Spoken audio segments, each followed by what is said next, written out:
Hey there, I'm a glue stick, so I have one job. I glue kid stuff. So sorry for being jealous of Geico, who does a ton more, like give you 24/7 access to thousands of licensed agents. And Geico has been around for over 75 years and has a 97% customer satisfaction rating. While I've just got mediocre adhesive skills, Geico also has an award-winning mobile app. Uh-oh, arts and crafts time. No eating the glue stick, Miss Lydia! Geico. Expect great savings and a whole lot more. This is the Dan Levator Show with the Stugotz podcast. I am told that in 1 hour we will talk to a man who will explain to us how to hire a contract killer. That will be 1 hour from now. We stumbled upon this yesterday. How do you hire a hitman? It's not Vinny? It wasn't Vinny from yesterday. No. Some guy named Vinny called in and said you do the this and the bada boom, and then you do that, and he was very cliched, stereotypical, and offensive. Import, export, that kind of thing. Right. But so the thing that we got stuck on, that's Pablo Torre, generic ESPN personality. Until further notice. Generic ethnic ESPN personality.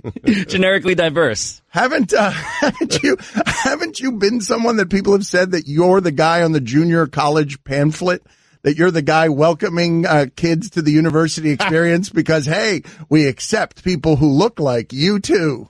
That is true. But I've also been described as the sort of person that everybody will look like on planet Earth in 1,000 years. So, Guillermo, put it on the poll. Take both. Guillermo, put it on the poll. Does Pablo Torre look like how everyone on Earth will look in 1,000 years? I want to math on that. Asia. Right. You know, it's got to get into you. It is at some point. What do you guys make of this James Franco story? I suppose there's stuff in sports we can talk about, and we'll get to it at some point maybe. But this LA Times article is now saying that 5 women have come out accusing James Franco of sexual misconduct. And Franco's doing now the perfected denial, which is, look, in my life, I pride myself on taking responsibility for things that I've done. I have to do that to maintain my well-being. The things that I've heard that were on Twitter are not accurate, but I completely support people coming out and being able to have a voice because they didn't have a voice for so long. So I don't want to shut them down in any way. If I have done something wrong, I will fix it. I have to. I mean, there's the if I have done something wrong part is problematic. Because if anyone was offended, I'm sorry, but he needs to sort of, the thing that makes this complicated is I always wonder if these men know that what they were doing was wrong, right. Even as women come out now to remind them. I wonder what's going on in James Franco's mind as he goes through his sexual history, as we all have had to recently because of what's happening in America, where you have to go and go with a fine-tooth comb through your sexual behavior, so your workplace behavior. Does James Franco know something that we don't? Have you ever seen Minority Report? Yes. Okay, so you know how there's that computer or the computer system that operates on diagnosis of intent to commit a crime? James Franco may pass the Minority Report check in this hypothetical world. I actually haven't even read the story yet. I'm now learning this for the first time, but I'll speak generically about it. James Franco may pass that, but the issue here, I think, is that purity of intent isn't the test. Sometimes lack of intent can be a neutral thing, and other times it could be a condemnation that you weren't aware that this would have been a problem. Mm-hmm. So, on the one hand, yeah, maybe there is an innocence, but on the other hand, maybe you should have known better. Because it was so common in Hollywood, because I have a hard time thinking any of these guys even in the moment didn't realize they were doing something and that is wrong. Entirely possible, Yeah. I should say. I'm just speaking hypothetically. Right. Well, but as we have conversations that range from sexual harassment to pleasuring yourself in a potted plant to rape. And it should be noted, the apology or denial from James Franco, that was when he was doing the late night circuit. He was grilled by Seth Meyers, and I think that quote right there is from Colbert. That was before the LA Times story that just came out, where 5 women came out. Okay. In an official capacity. Okay. The thing that I want to ask you guys, though, and the reason that I want to have this conversation specifically here, our audience is predominantly male.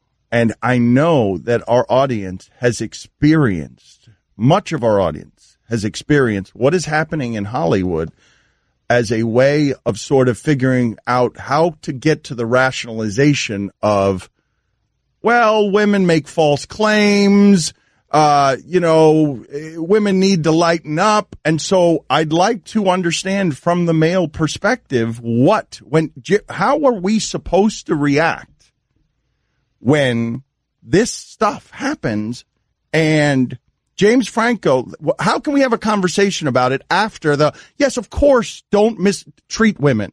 Of course, don't sexually harass women. Of course, don't do illegal things. What's the conversation that men can have after that involves some learning about some of these issues that actually involves what we've seen happen in Hollywood, make men change their minds on how they've been behaving? What needs to happen? Because women are now screaming at us. Right. Because they've been silent for so long. Well, some men are never going to change. I mean, they're just not going to change. But don't you think, does there need to be a conversation, or are men going to act better moving forward out of fear? Even if that happens, that's an improvement. Yeah. But one of the difficulties, Stugotz just hit on something really important. One of the difficulties right now, because you frame it in this larger context, right? So zoom out from 2018-17. Zoom out, and zoom out, and zoom out, and now you're looking at human history. And what is happening right now is a listening phase. We are all listening. Men, we are all listening, or should be listening. And not only are we listening, we should be quiet. And I don't say that because there are instances where innocence is being infringed upon, where there are unfair descriptions and all that. I'm saying that's all happening. It's all in the same bucket. But because we are zoomed out onto the course of human history, we are now beginning the tiniest of listening phases. Yeah. And until that phase gets to increase and begin to grow in size such that it's not a tiny sliver, then we get complicated. But until then, every woman that I know, that I've listened to, is stressing it's our time to talk, even if stuff is getting fudged. Are men good listeners? No, terrible. Everybody I know, I mean, this is the problem of the two conversations that are parallel. Just ask me that. But I talk to my friends all the time about this. There is stuff that men cannot say, and it's more than that, though. It's not the revelation, wow, there's stuff that men that they can't say. That's not only, an issue here, that's the point. You can't speak right now because this is the larger context. But men don't like that. And this is specifically the reason that I want to have it with this audience. This audience will fight anybody that, I shouldn't say the whole audience. Look, that's not fair. But there are people in this audience, I hear from them every day. I had to turn off my contact with Twitter for the month because of how much poison I found in it. And I'm telling you that what's happening right now is women have gone from silent for too long to now understandably vocal and in some cases angry. And when men who have always had the power are met with that, just listen. Our response doesn't usually include, okay, I'll put down the power and I'll shut up and I'll just listen to you. The instinct is to want to fight because we, the men, have always had the power. You can't fight this. And if you don't listen, the thing that you covet and crave the most, you're going to lose, and that's the power. I know. And if we are to be totally honest about this, you're also listening because there is no good way to do anything else. No one has figured out a way to do anything else but listen well. You can come up with any apology, and now we've seen a spectrum of apologies from Louis C.K. down the road, right, down the line. No one's figured it out, and it's all because there are many people out there who just want to be heard, and to begin to poke holes is to then seem to puncture that cause. Okay, but what do you do with this? Because I'm not playing devil's advocate on this. What do you do when Matt Damon comes out and his viewpoint is so clearly not with the victims? He doesn't want to listen. He wants to tell you, hey, what about... Why don't we be more reasonable about this? He doesn't want to shut up. The people who keep getting what keeps happening in our news stream is... But this is not the time for Matt to be saying that. Whomever. To make it about Matt. I know. Agreed, Stugotz. But I'm saying a lot of men in our audience right now are doing that. Right. What about the false accusers? Wait a minute. I could just lose my livelihood if a woman... I'm telling you that men are looking at this like men. And when women tell them, listen, they then behave like men. which is they don't want to listen in private. In public, everyone's being careful and listening and saying the right things. I'm talking about what's happening in private. What's happening publicly doesn't mean much of anything. What's happening privately in terms of people learning is, are you actually going to listen and then change your behavior and learn? Or are you going to just keep fighting like Matt Damon is on behalf of men being victimized in this situation? Don Le Batard. See how quick he is at slithering around things? Good. Like, yeah, you are good. You are a master liar. Stugotz. Like you are a genius liar. You are like the Einstein of liars. This is the Don Le Batard Show with the Stugotz on ESPN Radio. Mike, we are about to enter a fun phase in the radio show's evolution with Stugotz, because Stugotz's teenage girls right now are at an age where Stugotz is going to begin fighting with boys soon. Yep, very soon. Like this week, perhaps. Like we have Evander Holyfield with no sense of irony whatsoever. One time was on Highly Questionable, and I asked him, did he ever worry about, when men came over? What did men get when they came over to Evander Holyfield's house to take out his daughter? And listen to this sound. Listen to this sound. He was not saying this. I am telling you, there was not a joke in here. This was Evander Holyfield giving you his life philosophy with no joke. With me, I understand relationship. I love my daughters, but, my mother say, you train your kids in a way that you want them to go. If I train my daughter right, so I ain't got to worry about killing nobody else's son, and ain't nobody got to worry about me too. I train my daughter right, and I ain't got to worry about killing nobody. So the whole thing is that I wouldn't want nobody to hurt my son. So you know what? I'm gonna train my son properly, because I don't want to be mad at somebody else's daughter. Either way it goes, I don't want to go to jail. Not for killing nobody anyway. I mean, he wasn't not. I don't want to go to jail. Then he makes the correction, not for killing anybody anyway. I mean, and so it's amazing. So we're headed there with Stugotz. Yes. But before we get to that, because I do want to talk about how Stugotz is going to handle any of this, because your daughters are how old now? Are they 13 yet? 13, about to be 14, and the answer to your question is not well. Okay, but are they allowed on dates? Hold on. I got a million questions, but we're not going to do that right now, because I do want to get into, while I did a very serious subject, Pablo Torre with us here. We did a very serious subject with Pablo Torre. And the last thing that I wanted to say about this is because Pablo's been curious about, in October, a spreadsheet spread on the internet. And Stugotz and I were talking during the break. And what I was trying to articulate in the last segment that I didn't do a very good job of is that there are just a lot of men who are looking at everything that's happening here and saying, well, wait a minute. Person X does thing according to one or two people who say so, and then the career gets engulfed, and then I have to listen and just shut up. And the male perspective is making males accused of this stuff victims. Sometimes it's happening. But what do you make of this? What would you call this spreadsheet that was on the internet that created a lot of buzz? Yeah, I don't know if people know about this, but basically in the media in New York, a woman started a Google Doc that was anonymously edited. It was a Google spreadsheet that was anonymously edited, not fact-checked, not anything. But on it, she invited women who shared it with other women, and it exponentially spread as such, to put the names of men who had committed sexual misconduct that they were aware of, that they had experience with. Again, anonymous, not fact-checked, anything. It became a kind of dystopian version of the Mean Girls burn book, in which you are kind of now making a list of those men who are misbehaving. And worse. The woman was, this week, apparently about to be outed in an article by Harper's Magazine. The woman yesterday, in anticipation of that, came out and said, I am the woman who started the list, and she wrote a first-person piece for New York Magazine.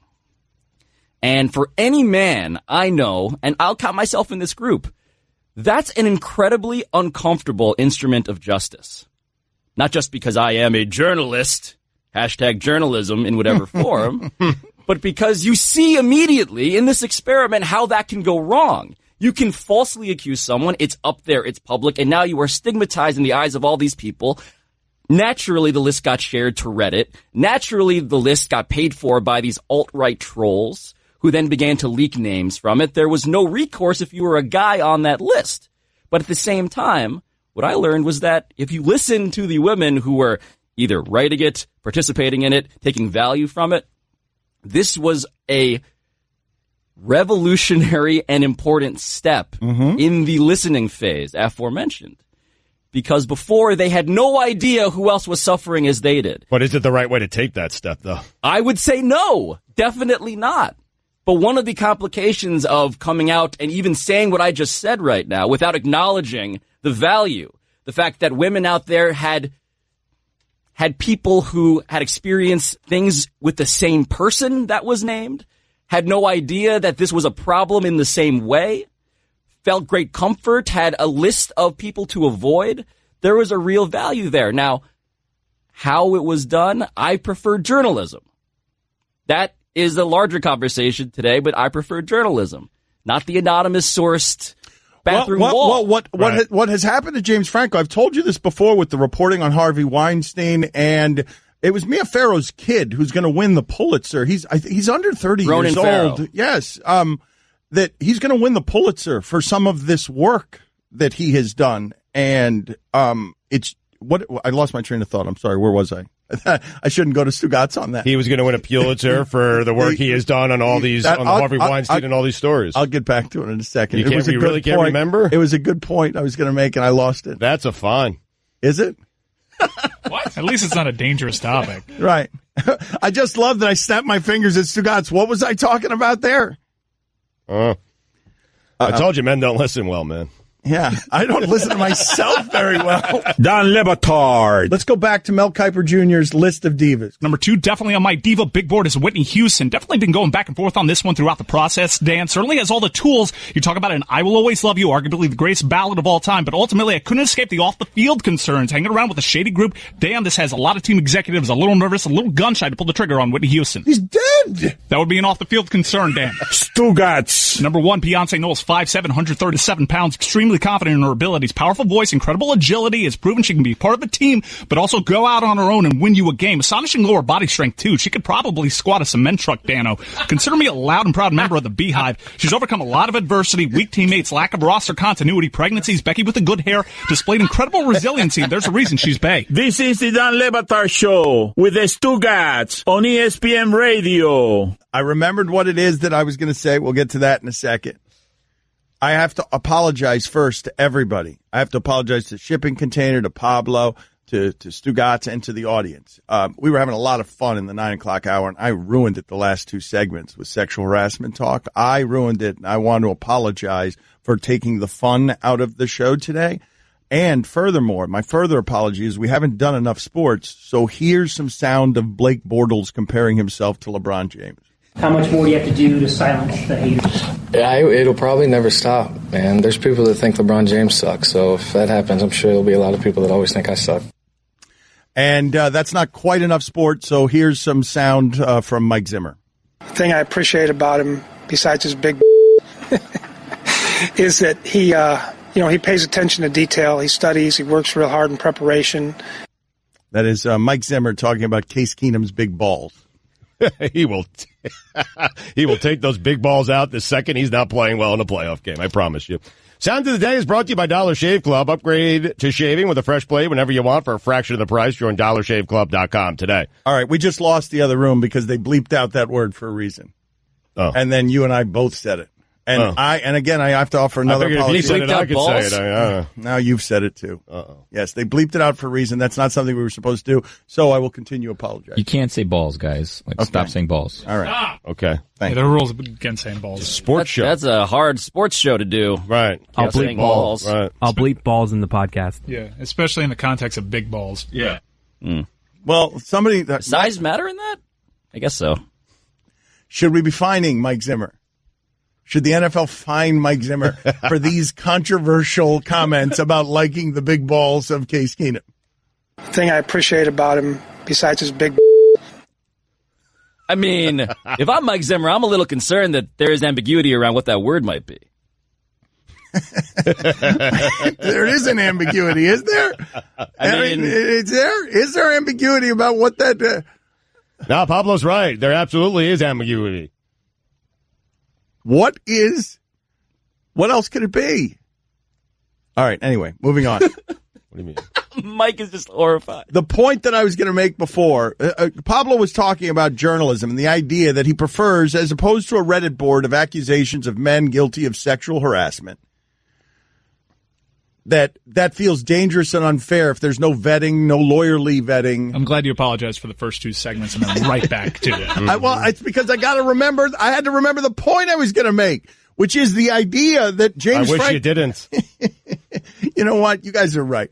Let's go have some fun. You're right. I'm going to leave. Never mind the point that I was going to make. I'm a bad influence on Dan. I'm a bad influence. I own it. That's fine. Just get through it quickly. No, it's important that you finish the point. For you, it's important. Let's do it another way. Let me ask you this question.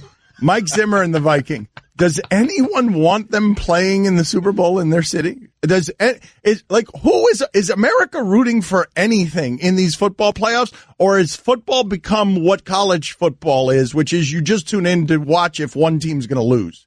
You're turning in to watch if the Patriots are going to lose, as opposed to having any or Alabama is going to lose. I don't want to see a Super Bowl, with all due respect to Case Keenum. I don't want to see a Super Bowl with Case Keenum when I can have Drew Brees. No, but you don't want. No, but you don't want that. You don't want Philadelphia Nick Foles either. Now, of course right? Not. You don't want Jacksonville and Blake Bortles, the best football I'd team. take Jacksonville. I would. Would you? Because the defense is great, and I think it'd be funny. Like the funny storylines and the funny content that we could have with Blake Bortles leading up to that game. I think it'd be great. I think America's rooting actively against Minnesota and Philadelphia because they don't want those quarterbacks getting rewarded with giant games. Which is a little weird because Case Keenum's been at this an entire season. He's been pretty good. It's not the Nick Foles thing, but we treat it as such. Am I wrong, Pablo? Do you, if I said to you, not that you have many rooting interests, but if I said to you, self-interest primarily is my rooting interest. Would you like Minnesota or Philadelphia in the Super Bowl? Or Jacksonville? Where you know you're going to get, you know that the quarterback is not a Super Bowl quarterback. You know it. I'm applying our show's sensibilities to Jacksonville. That's all I'm doing there. Like, I don't think anyone wants Jacksonville. For us, it would be fun. Jacksonville would be a cool story. I mean, the Jags in the Super Bowl, they were a laughing stock, and that defense is incredible, but I don't understand why people approach Minnesota that way. They have really exciting skill positions. I root for Case Keenum, personally. I think it's a great story. I don't think there are many guys who are nothing, 60-year seniors, and then become this. We just don't see that. Well, and one of the things, to Mike's point, the reason that is happening, that may be some small way an evolution of Case Keenum, but the reason that is happening is because the Minnesota Vikings skill guys are criminally underrated. Nobody thinks of them, but nobody thinks of them as the best skill guys in the league. They go to Pittsburgh for that. And these guys that they've got are that. Yes. Very good. If Roethlisberger was playing in Minnesota, Minnesota would look like Pittsburgh does on offense. Case Keenum is being dragged by these people further than he deserves to be dragged. Right, but for me, Super Bowls, it was always Marino, Montana, right? Or Starbuck and Bradshaw or something like that. And you have a chance to get Matt Ryan or Drew Brees versus Brady or Roethlisberger. I don't want Case Keenum ruining that. Please, get out of here. What are you guys laughing at back there? The stroke that he had in the middle of Starbuck? Yeah. I noticed it. And go ahead, keep laughing at me. You made him Starbucks. I did. I made him Starbucks. A venti size. Roger Starbucks. Mike, would you do me a favor of finding what does the Fox say? The spoof song. Oh man. On Stugotz. I mean, by the way, I need to make the show. We've been talking about every show. No, we've been talking about sexual harassment. This is the content relief we need to get the show back on track. And I'm happy to provide it for the audience. I am, and for you, and for everyone. But I have to be perfect, or else something like this. That's right. Everyone, right? But Roy just starts clawing at the glass, desperately wondering why you just. Why did I make him a coffee chain? Here's the thing, Stugotz. Here's the thing. It's not that anyone actually wants you to be perfect. Yeah. It's that we all want to enjoy how imperfect you are. Dan goes, Bo goes, yeah. Tim goes, and Pat goes, yeah. Poppy goes, Dan goes, and the Van Gundy goes. Lamp says, and Bill goes, and McGill goes. With There's one sound that no one knows. What does the God say? Era bang leaks in a community mirror rap jerky to human copy unparalleled. What the God say? Miami free agent stubborn open apple turbo having reacted to touch What the God say? bakes it whole carbohydrate couple recovery elderly digestion remaining risks. What the God say? Value bread Nudamacon hard-boiled. What does the God say? Sideline. Visit repro. Tony. Rationalization. Brain. Communication. How long ago? What the God say? Sophistication. Sapping. Stadium. Reclamation. Humongous. A friend, family. What the God say? It's amazing. That was all archival audio, not recorded for that song. Like they should play that at your funeral. That's an amazing trip through time, let alone a song. The life of Stugotz through song. I don't think I've ever not laughed at everything in that song. I think it's your best work, Mike. Well, how about me? Starbuck and Bradshaw. Starbuck and Bradshaw. So many different names. Bradshaw. So many quarterbacks. I was thrown off at Starbucks. Starbuck and Bradshaw. Wait a minute. I want to deconstruct this for a second. So many easier names. Favre. So let's just re-examine this for a second. I decided that the big safety valve, the way that I was going to rescue the fun we were having on the show, is with Viking stock. That was the decision I made. You are making bad decisions. That was the decision I made. I'm like, let's talk Vikings. And you've been waiting for this conversation all your life because it allows you to summon your football knowledge about Roger Staubach and Terry Bradshaw, the glory days of the 70s. And this is what comes out of your excited mouth. Starbuck and Bradshaw. I've done a very bad job for the first 41 minutes of this show. Time for Dan to reluctantly take part in something Stugotz couldn't be happier doing. And why am I still going back to the 70s? I mean, it was amazing. I mean, honest to God, how old are we? We're supposed to stay young. How old are we? We're popular with young people. We're Hank Goldberg. Bradshaw. What is Staubach and Bradshaw? What are we doing? Starbuck and Bradshaw. Bradshaw, like, is famous to a whole generation of people for just showing his butt on that movie with Matthew McConaughey and Sarah Jessica Parker. Starbuck and Bradshaw. My favorite part about You're talking about his playing days. Bradshaw's playing days. He's like 40 years removed from him. My favorite part of that is that the second part, the Starbuck part, followed a correction. That's right. Starbuck and Bradshaw. Or right. Starbuck. But then I got really closer to recent times with Marino, Montana in 1984. Dan Le Batard. Never going to stop. I am what I am, man. I'm 44 years old. I ain't changing. Stugotz. Why change now? It's worked. Here I am.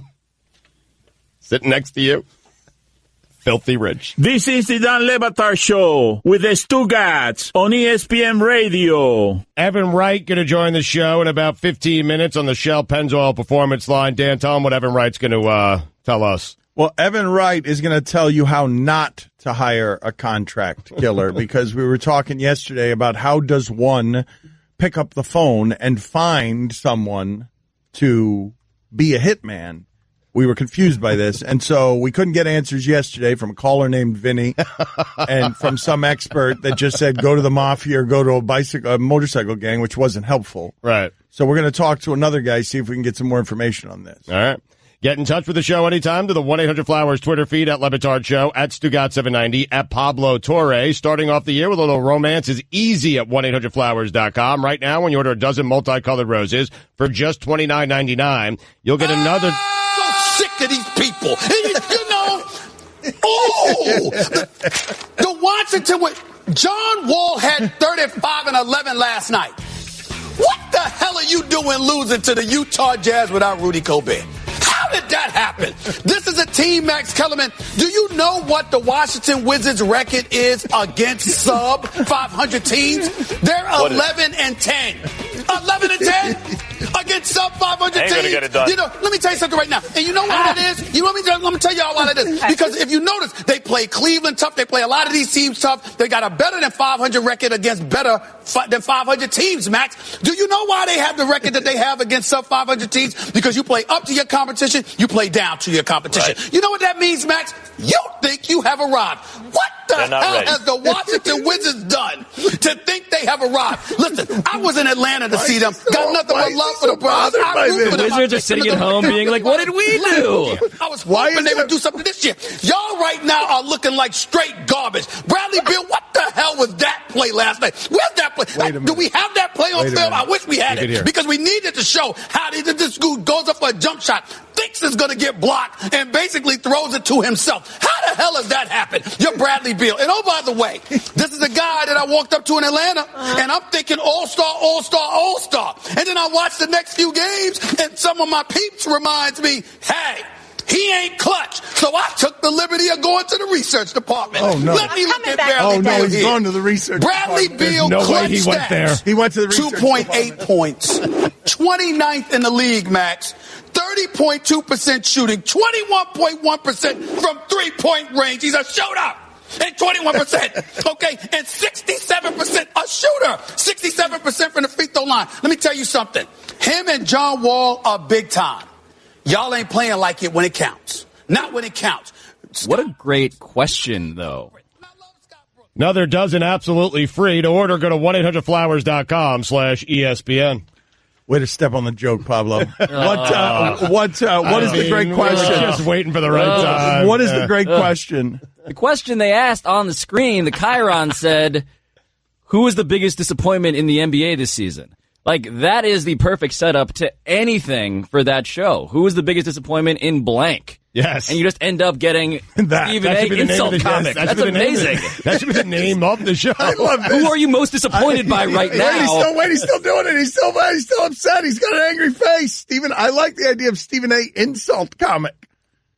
I'm starting to get good at this because I saw the lower third and knew he was going to trash the Wizards. And I knew it was going to be like that. He has some go-tos, and the Wizards are one of them. He does. All right, it's a trigger. Yes, Bradley Beal especially. All right, well, what happened there, though? Because I've got a theory. I don't know if it's right or not. But my guess is that Stephen A.'s been saying for a while that they're going to get good. Yes. And when he's wrong on that, it makes him, he'll start taking people down. It's not his fault. It's Bradley Beal's. That's right. Yeah. Mm-hmm. It's not that Stephen A. was wrong. Mm-hmm. It's Bradley Beal. Yes. Needs to be better. And that's why Stephen A. is the best. That is why he's the best. Mm-hmm. I mean, he walked up to him in Atlanta and he said, this guy's going to be good. Yeah. And then he wasn't good. He wasn't. Or he was okay, but he's not winning. Yeah. So he walked over to the research department, opened up a file, and started digging. Yes. Where is the stuff that will allow Stephen A. insult comic to bury Bradley Beal in a way that's completely unreasonable for January? That's the best part. No one cares about the Wizards. It's a Thursday. That level of agitation on a Thursday about the Wizards, Stephen A. cares more about their results than they do. 29th isn't bad. That's where I assume Bradley Beal was around. Not good enough for Stephen A. Wait a minute, though. I love the idea of being able to angrily go to the research department and wave a hand, get me stats that support me blowtorching the Wizards.